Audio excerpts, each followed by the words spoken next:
जब सेंटर में कांग्रेस सरकार होती थी और जम्मू कश्मीर में एनसी और पीडीपी की सरकार होती थी और कांग्रेस की सरकार होती थी। आप देखते हो इतनी मिलिटेंसी यहाँ पे होती थी कि नेशनल हाईवे जो है नाके लगा के रोड बंद किया जाता था 4 बजे। जम्मू कश्मीर में सरकारें थी, वो सरकारें बना के बाद वो फारून में बैठ जाते थे। 15-15, 20-20 लोगों को इकट्ठे होके घर में मारा गया। ये सिर्फ एनसी और कांग्रेस और पीडीपी की उनकी देन थी कि हमारे पूरे रामबन कॉन्स्टिट्यूंसी में कत्ल आम किया। सिर्फ प्रोपेगेंडे कि कैसे भारतीय जनता पार्टी को रोका जाए। और इनकी जो ताकतें हैं, इनकी ताकतें पाकिस्तान से जुड़ी हैं। जो इंडिया अलायंस के जितने भी कैंडिडेट्स हैं उनके पीछे बहुत सी ताकतें लगी हैं। वो चाहते हैं कि जो इंडिपेंडेंट कैंडिडेट हैं कैसे बीजेपी का 200 या 300 वोट कम किया जाए। जो वोटर्स हैं अवेयर हैं कि किसके साथ हमने जाना और सिर्फ डेवलपमेंट के पीछे भारतीय जनता पार्टी के साथ जाएंगे।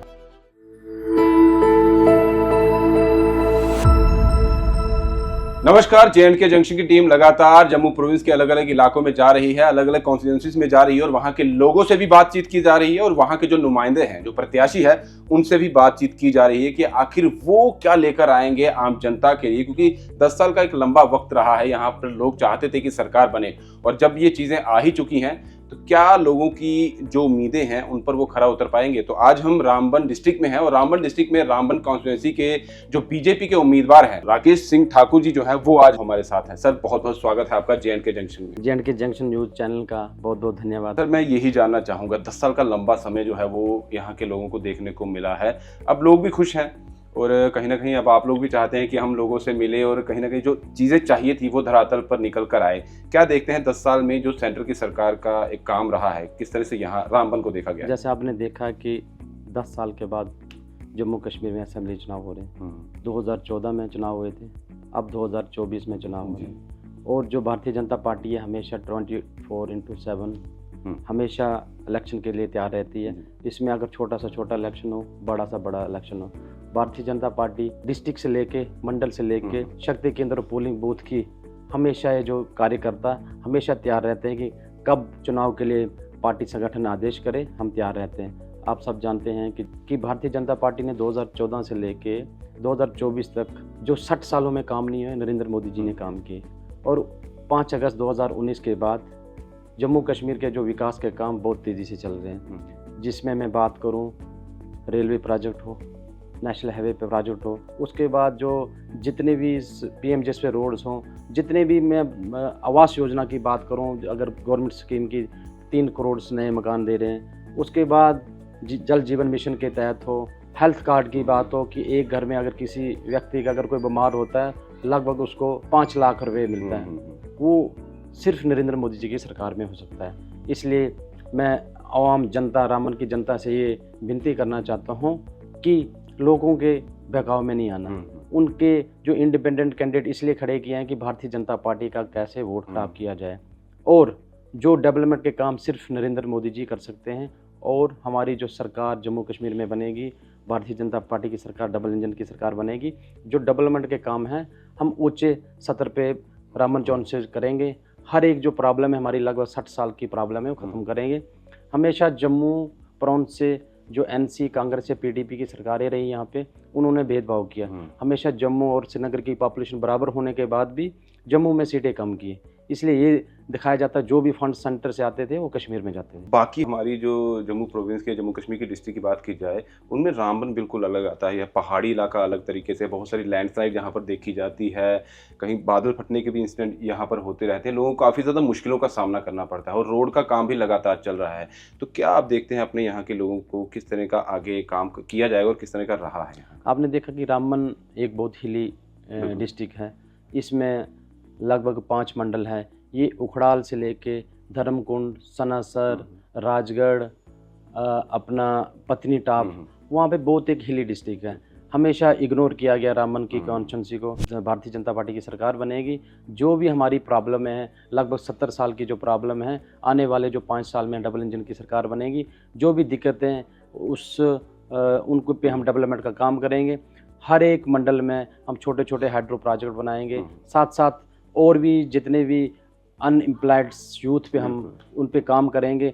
आने वाले जो साबलाकोट प्रोजेक्ट होगा, लगभग हमारे 20,000 अनएम्प्लॉयड यूथ वहाँ पे एडजस्ट होगी। नाशरी एक प्रोजेक्ट आ रहा है जो कि हम गडकरी साहब के पास गए थे कि जो प्रोजेक्ट है जल्द से जल्द स्टार्ट हो, लगभग इलेक्शन के 2-4 महीने में वो भी स्टार्ट होगा। जो भी अनएम्प्लॉयमेंट यूथ पे हम काम करेंगे और आने वाले जो 5 साल में हम रामन डेवलपमेंट पे, एजुकेशन पे काम करेंगे, हेल्थ पे काम करेंगे। आने वाले जितनी भी हमारी जो डेवलपमेंट के काम, हमारा फोकस भी होगा कि हम रामन कॉन्स्टिट्यूंसी पे। जम्मू कश्मीर में एनसी और कांग्रेस की सरकार होती थी, अटल बिहारी वाजपेयी साहब ने वीडीसी बनाई। वीडीसी बनाने के बाद जो मिलिटेंसी थी लगभग बहुत पीक पे, इतनी मिलिटेंसी थी, जितने भी हमारे रामन, जितने भी हिली एरिया में रामन कॉन्स्टिट्यूंसी के लोग होते सारे प्लान होके रामन में आ गए। कुछ माइग्रेंट होके उधमपुर चले गए, कुछ जम्मू चले गए, कुछ दिल्ली चले गए। जब से हमारे अटल बिहारी वाजपेयी की सरकार आई उसके बाद जो पीएमजेएसवाई रोड्स 1 रुपये टैक्स लगा के कि जो भी हिली एरिया में जो भी जहाँ पे रोड की, जहाँ पे लिंक नहीं है उनको रोड को लिंक दिया गया। और आने वाले जो आज उन्हीं की जो मतलब प्लानिंग थी, उन्हीं की बदौलत थी, वो आज पूरे हिली एरिया में आपने देखा होगा, पत्नीटाप से लेके उखड़ाल चले जाओगे, सन्नासर चले जाओगे, धर्मकुंड चले जाओगे, राजगढ़ चले जाओगे, ये अटल बिहारी वाजपेयी साहब की देन है। और मैं बात करूं जब 2004 में 4 के बाद जब सेंटर में कांग्रेस सरकार होती थी और जम्मू कश्मीर में एनसी और पीडीपी की सरकार होती थी और कांग्रेस की सरकार होती थी, आप देखते इतनी मिलिटेंसी यहाँ पे होती थी कि नेशनल हाईवे के जो है नाके लगा के रोड बंद किया जाता था 4 बजे। 4 बजे के बाद यहाँ पे कोई ट्रैफिक नहीं चलता था, कोई मूवमेंट नहीं होती थी। और आज आप देखो पूरे कश्मीर में लाल चौक पूरे रात खुला होता है। ये सिर्फ अटल बिहारी वाजपेयी की जो देन थी। और जो 2014 के बाद नरेंद्र मोदी, जो अमित शाह जी की, हमारे राजनाथ जी की, जब उनकी सख्ती से लगाम लगा के पूरे जम्मू कश्मीर आज अमन चैन है, क्योंकि हमारी नरेंद्र मोदी जी और अमित शाह जी की सरकार ने बहुत सख्ती से काम किया। जो भी गलत करेगा वो जेलों में डाले। आपने मिलिटेंसी के दौर की बात की, किस तरह का यहाँ पर मिलिटेंसी का एक दौर रहा है, लोगों को कितना डर का माहौल यहाँ पर देखना पड़ा है और जो सरकारें तब थी वो कैसे यहाँ पर नाकाम हो गई इन चीज़ों को रोकने के लिए? जो जम्मू कश्मीर में सरकारें थी वो सरकारें बना के बाद वो फारों में बैठ जाते थे। जब मैं फारूक अब्दुल्ला की बात करूं, मुफ्ती मोहम्मद सईद की बात करूं, वो लोगों से उनको कोई लेना देना था। यहाँ पे मैं बात करूं, हमारे यहाँ पे पैंठियाल में हमारे एक बहुत ही मतलब पुराने कार्यकर्ता होते थे, उनका नाम था भीम सिंह जी। और बहुत से लोगों को जो बहुत ही मतलब एक अच्छे कार्यकर्ता भारतीय जनता पार्टी के और जुड़े थे, उनको एक मतलब रात को किडनैप करके फांसी लगा के उनको मार के पेड़ पे लटका दिया। और बहुत सी जगह मतलब 15-15, 20-20 लोगों को इकट्ठे होके घर में मारा गया। ये सिर्फ एनसी और कांग्रेस और पीडीपी की उनकी देन थी कि हमारे पूरे रामन कॉन्स्टिट्यूंसी में कत्ल आम किया पूरे लोगों को, मतलब उसमें हिंदू भी, सिख भी और ईसाई भी है। और आज भी आप देखते हैं कि उनकी मैनिफेस्टो में क्या है, एनसी के मैनिफेस्टो में क्लियर लिखा है कि हमारी जब सरकार बनेगी, हमारी सरकार बनेगी जम्मू कश्मीर में, हम धारा 370 और 35 को हम वापस ले आएंगे। और जो अलगाववाद, आतंकवाद पे हम उनको जेल से छोड़ेंगे। और जो आज लोग सब जान चुके हैं जो डेवलपमेंट के काम करेंगे वो लोग उनके साथ हैं, और जो नरेंद्र मोदी जी काम कर रहे हैं हम उनके साथ हैं। आपने देखा हो 2014 के बाद बहुत से डेवलपमेंट के काम हमारे जम्मू कश्मीर में भी हुए। जैसे आप जानते हैं कि जो लोकसभा 2024 में हुए, इनमें जो इलेक्शन में उमर अब्दुल्ला साहब इलेक्शन हारे, महबूबा मुफ्ती जी इलेक्शन हारे, ये दिखाता है कि जो डेवलपमेंट के काम करेंगे वो ही इलेक्शन में जीत सकते हैं। इसलिए जो हमारी डबल इंजन की सरकार जो बनाना चाहते हैं हम जम्मू कश्मीर में, सेंटर में नरेंद्र मोदी जी की सरकार है, जम्मू कश्मीर में भी अपना भारतीय जनता पार्टी की सरकार बनेगी। और हमारे नरेंद्र मोदी जी हमेशा चाहते हैं कि यूथ को एम्पावर किया जाए, हम उसी पे आगे काम करेंगे। मोदी जी वहाँ हैं लेकिन यहाँ तो लोकल होंगे, यहाँ तो राकेश सिंह ठाकुर जी हैं, तो कैसे आप उनको अपने साथ जोड़ेंगे कि उनको भरोसा हो पाए आप पर? सिर्फ एसी में बैठ के सिर्फ सोशल मीडिया पे चलाने से कोई मतलब इलेक्शन नहीं जीता पाता है, क्योंकि लोगों के बीच में जब तक नहीं रहोगे तब तक काम नहीं कर सकते। आपने देखा होगा कि आप कहीं भी और भी इंटरव्यू ले लो, मैं हमेशा लोगों के बीच होता हूँ। मैं 2012 से लेके 2016 तक भारतीय जनता पार्टी युवा मोर्चा का डिस्ट्रिक्ट प्रेसिडेंट रहा। 16 से लेके 19 तक मैं भारतीय जनता पार्टी का वाइस प्रेसिडेंट रहा। 19 से लेके 2023 तक मैं भारतीय जनता पार्टी का डिस्ट्रिक्ट प्रेसिडेंट रहा। उसी के दौरान जब 2020 में डीडीसी इलेक्शन हुए, मैं डीडीसी रामन से भी हूँ। और जो भी आप मेरे एरिया में, जो मेरी 12 पंचायतें, आप उनमें जा सकते हो, वहाँ पे लोगों से पूछ सकते हो जो डेवलपमेंट के काम मैंने किए, वो 70 सालों में वहाँ पे काम नहीं हुए। सिर्फ प्रोपगंडे कि कैसे भारतीय जनता पार्टी को रोका जाए, और इनकी जो ताकतें हैं, इनकी ताकतें पाकिस्तान से जुड़ी हैं। जो इंडिया अलायंस के जितने भी कैंडिडेट्स हैं उनके पीछे बहुत सी ताकतें लगी हैं। वो चाहते हैं कि जो इंडिपेंडेंट कैंडिडेट हैं कैसे बीजेपी का 200 या 300 वोट कम किया जाए, मगर हम लोगों के बीच में जाते हैं, पूरा जन संलाप वहाँ पे आता है कि वो बताते हैं कि हमने सिर्फ भारतीय जनता पार्टी को जिताना है। रामबन से हम भारतीय जनता पार्टी को जिता के नरेंद्र मोदी जी को मजबूत करेंगे, और साथ साथ जम्मू कश्मीर में बीजेपी की सरकार बनेगी, और डेवलपमेंट के काम जो रामबन से तेजी से काम करेंगे। कांग्रेस भी है, एनसी भी है, उनके उम्मीदवार भी है, वो भी लोगों के पास जा रहे हैं, अपनी बात रख रहे हैं और यही कह रहे हैं आप हमें वोट दें, 5 साल के बाद, मतलब 5 साल में हम बहुत अच्छा काम करेंगे। जो बीजेपी के जो वादे हैं वो रहने दीजिए, वो खोखले वादे हैं। जो गुपकार अलायंस है, इंडिया अलायंस,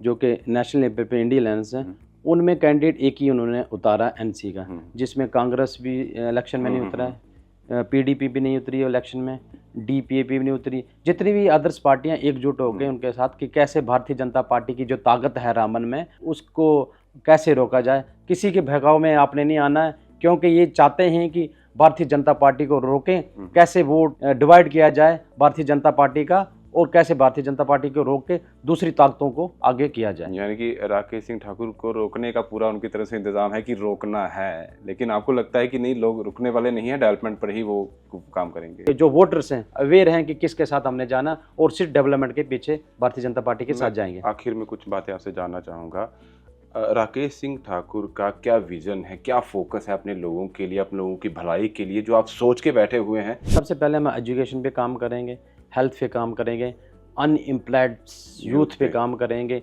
जितने भी प्रोजेक्ट आएंगे, क्योंकि जो भी टेक्निकल लोग हों बाहर से नहीं आए, यहाँ से लगें, और हर जगह रोड्स बने, जहाँ पे रोड्स लिंक्स, यहाँ पे आपने देखा बहुत हिली हमारी रामबन कॉन्स्टिट्यूंसी है, उस पे रोड्स की हम बात करेंगे। डेवलपमेंट काम, इंडस्ट्री खोलेंगे, छोटे छोटे हाइड्रो प्रोजेक्ट, क्योंकि हमारे यहाँ पे मतलब हाइड्रो प्रोजेक्ट बन सकते हैं हमारे रामबन कॉन्स्टिट्यूंसी पे, उस पे काम करें। भारतीय जनता पार्टी के जितने भी वोटर्स हैं, जितने भी कार्यकर्ता हैं, कि जम्मू कश्मीर में वो सरकार बनेगी, और डबल इंजन लोग चाहते हैं कि डबल इंजन सरकार बने, क्योंकि जम्मू कश्मीर में अभी तक भारतीय जनता पार्टी का चीफ मिनिस्टर नहीं बना। जो भी हमारी दिक्कतें हैं 70 साल की, डबल इंजन सरकार जब बनेगी तभी जम्मू कश्मीर की जो दिक्कतें हैं वो ख़त्म होंगी, और जो ये प्रोपगंडे चलते हैं वो हमेशा ही चलते रहेंगे। प्रोपगंडे वो अकेले मुकाबला नहीं कर सकते, इसलिए उन्होंने इंडिपेंडेंट कैंडिडेट खड़े किए हैं, दूसरी इंडिया अलायंस के कैंडिडेट खड़े किए। इसलिए मैं आवाम से ये विनती करना चाहता हूँ, आपका आशीर्वाद मुझ पे होना चाहिए और भारतीय जनता पार्टी पे होना चाहिए। नरेंद्र मोदी जी को आप मजबूत कीजिए, और जम्मू कश्मीर में डबल इंजन सरकार बनेगी। जो भी दिक्कतें हैं हम आपकी दिक्कतों को ख़त्म करेंगे, सिर्फ ये नरेंद्र मोदी जी की सरकार में हो सकता है। ये लोग जो आप कह रहे हैं कि सब मिलजुल के आ रहे हैं, इंडिपेंडेंट भी मेरे खिलाफ है, ये आपसे डर गए हैं क्या कि कहीं?